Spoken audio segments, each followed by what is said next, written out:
La radio est un art aveugle. Yeah, it's quite cool. Et ensuite, Au début, c'était des déformations, c'était des coupures. il y avait un crocodile qui dormait dans l'herbe. Et ensuite, les bébés sages, ils s'étaient perdus. Énormément, très méchants. La beauté naît du regard de l'homme, mais le regard de l'homme naît de la nature, a dit Hubert Reeves. Bonjour.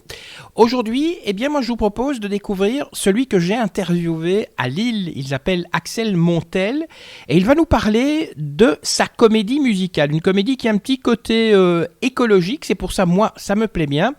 Mais je vous propose, moi je ne vais pas en dire grand chose puisque c'est Axel qui vous expliquera un petit peu ce que c'est Naturia. Et bien justement, première question, Naturia, Axel, c'est quoi exactement ? Alors c'est la première comédie musicale et florale qui a la particularité d'avoir des tenues et des décors réalisés en plantes et fleurs. Et peut-être aussi la particularité de vouloir à travers l'émotion, à travers quelque chose de plus artistique, de sensibiliser, on va dire, le grand public au respect de la nature et de l'environnement. Et l'idée, c'était de se dire qu'à l'heure actuelle, on parle beaucoup de ce sujet-là, mais que jusqu'à maintenant, ça a été souvent traité de manière très conférentielle, très conventionnelle, très institutionnelle. Et je trouvais qu'il était peut-être intéressant de lui donner une dimension émotionnelle pour que le message passe par l'émotion, parce que je pense que par l'émotion, on peut en créer des messages beaucoup plus forts. Comment un jour vous avez décidé de créer Naturia ? Par l'amour de la nature et par l'amour de ma fille, parce qu'à la base c'est un spectacle que j'ai écrit pour ma fille qui s'appelle Satine et ça s'invente pas, son deuxième prénom c'est Fleur. J'avais envie de faire quelque chose de différent parce que ça fait quand même pas mal d'années que je travaille dans le monde de l'événementiel, dans le monde artistique. J'avais pas envie de faire un copier-coller, j'avais pas envie que ce soit une énième comédie musicale. Je déteste le copier-coller. Et il fallait quelque chose de vraiment novateur. Et c'est assez rigolo parce que même dans ce spectacle, nous avons créé un langage qui parle complètement aux gens. Et là encore, on peut se dire qu'on a réussi puisque on a découvert 2 ans après le début de notre écriture, que sortait un film comme Avatar, qui est venu un peu conforter que j'étais dans la bonne direction artistique. Et le nom Naturia, est-ce que ça a une signification ? J'avais vraiment voulu chercher un nom qui résonne dans plusieurs pays, parce que, comme je le dis, c'est un vrai message, Naturia. C'est un spectacle qui est là pour diffuser un message, pour sensibiliser les gens au respect de la nature et de l'environnement. Et je pense pas que ce soit un sujet qui reste fermé sur la France. C'est un message universel. Il nous fallait trouver un nom qui puisse parler un peu partout dans le monde. Et Naturia est prononçable partout dans le monde. Et à travers toutes les cultures linguistiques aussi. Est-ce que ça veut dire qu'il n'y a que de la musique ou bien il y a quand même des chansons mais qui sont adaptées en fonction du pays où vous allez jouer ? Alors il y a déjà 40 artistes sur scène et puis oui, c'est une vraie comédie musicale avec des vrais acteurs, des comédiens, des chanteurs. Il y a des chansons qui sont chantées effectivement en langage naturien et puis il y a des chansons très comédie musicale qui sont chantées en fonction des pays où on joue, dans la langue où on se produit. Donc c'est vraiment un spectacle familial compris par tous en fait. Et le langage Naturia, c'est quoi ? C'est un langage de mots qui résonnent et qui nous donne des connotations et un langage au final qui ne peut être que compris que quand on passe par l'émotion des choses. Et c'est rigolo parce que tout le monde qui sort du spectacle comprend les plus grands messages de ce spectacle, à savoir respecter la nature, essayer de la préserver, essayer d'arrêter peut-être de consommer de manière démesurée et essayer d'être de plus respectueux peut-être des générations à venir, en l'occurrence celle de nos enfants. Est-ce que cette comédie musicale raconte une histoire et si oui, laquelle ? Elle raconte l'histoire en fait d'un burn-out sur la Terre.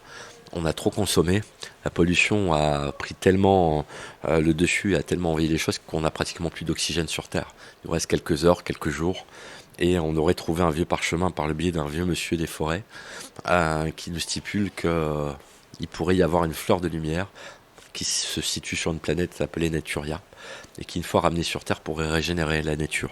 On va donc envoyer le commandant Mathéo en mission pour aller chercher cette fleur de lumière.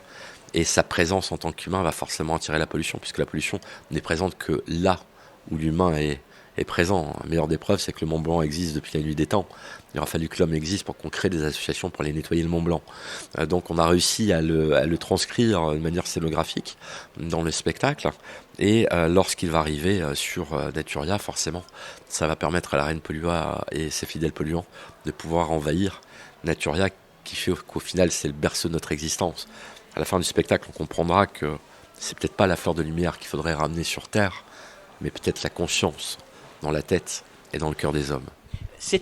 On pourrait dire de Naturia que c'est une fable écologique. C'est une fable écologique, oui, je pense. Ça reste un message positif.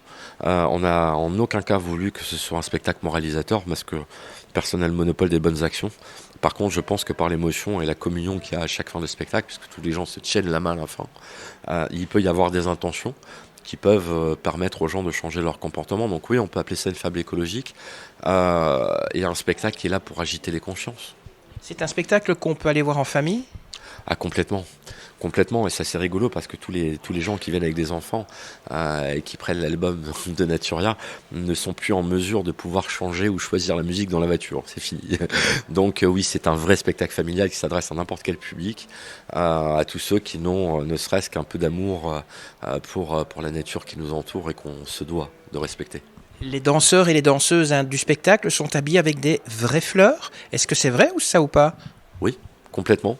On essaye par contre d'avoir une consommation maîtrisée. C'est-à-dire on travaille avec des vrais végétaux, avec des vraies fleurs, mais on travaille aussi avec de plus en plus de fleurs, ce qu'on appelle, et de végétaux stabilisés. Donc ce sont des vraies fleurs, des vrais végétaux, mais dont la vie s'est arrêtée et qui permet de garder la fleur dans une manière naturelle, et ce qui permet, là encore une fois, d'éviter la surconsommation.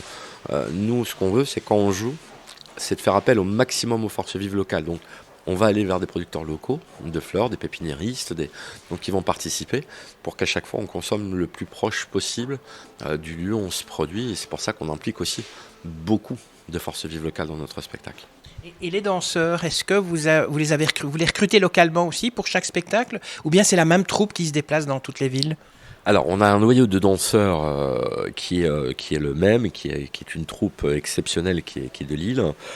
Pour les femmes végétales, qu'on appelle ces personnages fleuris, on a un noyau. Et on donne toujours la possibilité à des villes où on va se produire de laisser la place à des associations locales pour qu'ils viennent s'intégrer avec nous, mais dans ce noyau. Mais ça nous permet quand même de les impliquer et de montrer que c'est important de regarder ce qui nous entoure et d'impliquer ce qui nous entoure. Je pense que le développement durable, c'est au final ça la définition selon moi. C'est peut-être respecter et impliquer ce qui nous entoure. Voilà, donc oui, on implique des associations locales.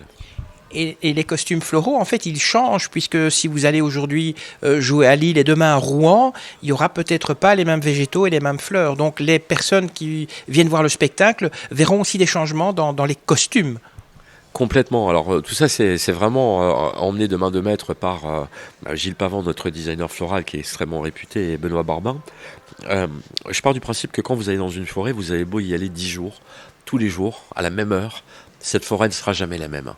Je n'ai pas envie que Naturia soit un spectacle identique à chaque fois. On doit pouvoir jouer avec les saisons, on doit pouvoir jouer avec les lieux où on se produit, comme ça a été le cas en décembre dernier, quand nous nous sommes produits en tant qu'invités d'honneur des 4e Floralises internationales de la Martinique. Nous avons aussi beaucoup utilisé de végétaux présents en Martinique. Donc les tenues ne sont jamais les mêmes d'un spectacle à un autre.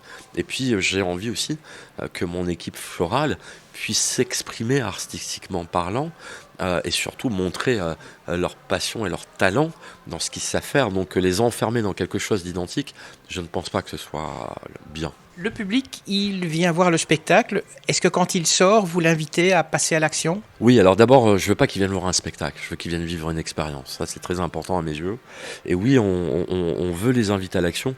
Là, c'est pour ces raisons que maintenant, on a décidé qu'à la sortie de chacune de nos séances, nous allons distribuer des graines à polliniser. L'idée, c'est de rappeler aux gens qu'on ne peut pas constamment être spectateur de ce qui se passe. Il faut que nous soyons acteurs du changement. Alors nous, on a décidé de faire 99% de la démarche en allant chercher ces graines à polliniser, en les mettant dans les petits sachets de thé, en fibres textiles. Mais vous avez un geste à faire. Voilà, c'est ce geste qui vous rendra acteur, parce que je pense que polliniser, c'est une priorité absolue. Sans abeilles, ça va être très compliqué, il faut s'en rendre compte. Il y a des carnages à ce niveau-là, et je pense qu'il faut en être responsable. On ne peut pas toujours être dans la moralisation des choses, donc plutôt que de partir dans une moralisation, on a préféré faire un grand chemin de cette action et donner la possibilité aux gens de venir clôturer cette action responsable. Vous dites que vous participez avec des associations, ça veut dire que grâce à vos spectacles, elles peuvent aussi faire connaître leurs activités aux personnes qui viennent le voir, cette expérience en fait. Oui, pour moi ça c'est un point très important. D'ailleurs, dans les endroits où on se produit, on prend l'habitude maintenant de créer des séances que j'appelle solidaires, qu'on offre aux plus démunis de la ville où on se produit, à des associations d'handicapés, parce que je pense que la culture est un droit pour tous. Je crois que la protection de la nature et de la planète, c'est un message qui nous concerne tous. Et une fois encore, ne pas impliquer ou valoriser ou mettre en avant des gens, ça ne fait pas partie de l'ADN de la tribu Naturia. Et je pense que faire plaisir pour des gens qui sont en difficulté, c'est presque un devoir moral. En tous les cas, c'est celui auquel est attachée la tribu Naturia. Cette tribu Naturia, elle se compose uniquement des danseurs et de vous, ou bien chaque personne qui vient voir le spectacle peut la rejoindre ? Alors on peut la rejoindre, on va dire, en étant ambassadeur du message que l'on porte. Après, en fait, nous sommes une troupe extrêmement évolutive. Donc on n'est pas un cercle fermé, hein, on s'ouvre à plein de choses parce qu'on a besoin de se nourrir à chaque fois. Et là, la tribu grandit chaque jour, donc il y a toujours de la place. Après, je pense que la vie est bien faite, les rencontres sont bien faites. Mais oui, ça doit être un projet de partage. En tous les cas, c'est comme ça qu'on l'a imaginé, c'est comme ça qu'il vit. Vous dites qu'il y a un CD. Est-ce qu'on retrouve toutes les chansons du spectacle dans le CD, ou bien il y a certaines chansons ou musiques sur le CD qui ne sont pas dans le spectacle, des sortes de petits bonus? Alors tout n'est pas dans l'album parce que le spectacle dure 2 heures, il y a 40 tableaux, donc il y a des musiques propres à des tableaux qu'on n'a pas voulu mettre dans l'album. Donc on va dire qu'on a dans l'album à peu près 16 titres qui sont vraiment les titres phares du spectacle, et les autres sont tout aussi dimensionnels, musicalement on se situe entre l'univers d'Avatar, si on doit donner des repères aux gens, Walt Disney, ce genre de Roi Lion aussi. C'est vraiment un album où on sent les ethnies du monde entier. On ne pourrait pas l'attacher à un pays à proprement dit. C'est un album universel. Et le DVD, il sortira quand? Alors là-dessus, j'ai beaucoup de demandes et j'avoue être un peu radin là-dessus. J'ai voulu attendre en fait d'arriver à une certaine maturité, peut-être par rapport à un respect que j'ai vis-à-vis du public. J'ai réfléchi sérieusement, mais je pense qu'on va certainement, le faire à l'occasion de la sortie de la nouvelle version sur glace qu'on va relancer, puisque Naturia existe sur scène, avec plus de 40 artistes sur scène, mais va aussi repartir dans sa version sur glace qu'on avait déjà une fois réalisée en fait. Et cette version sur glace, elle est pour quand, la nouvelle? Alors, vous avez l'info en primeur, vous êtes les premiers médias à qui je le dis. Ça va se faire en novembre 2021, ça va être à Gaillan Expo à Douai. Ça va être un gros spectacle et ça va surtout offrir, je pense, une véritable nouveauté dans le domaine du spectacle sur glace. Et donc le DVD, ce sera pour 2022 alors? Ouais, il va sortir pour 2022. Avant, je vais être encore un peu radin, histoire qu'on soit encore plus d'ambassadeurs et que quand on sortira le DVD, il aura une résonance toute particulière. Merci Axel Montel d'avoir répondu à mes questions. J'espère, vous qui nous écoutez, que cela vous donnera envie d'aller voir cette comédie musicale Naturia.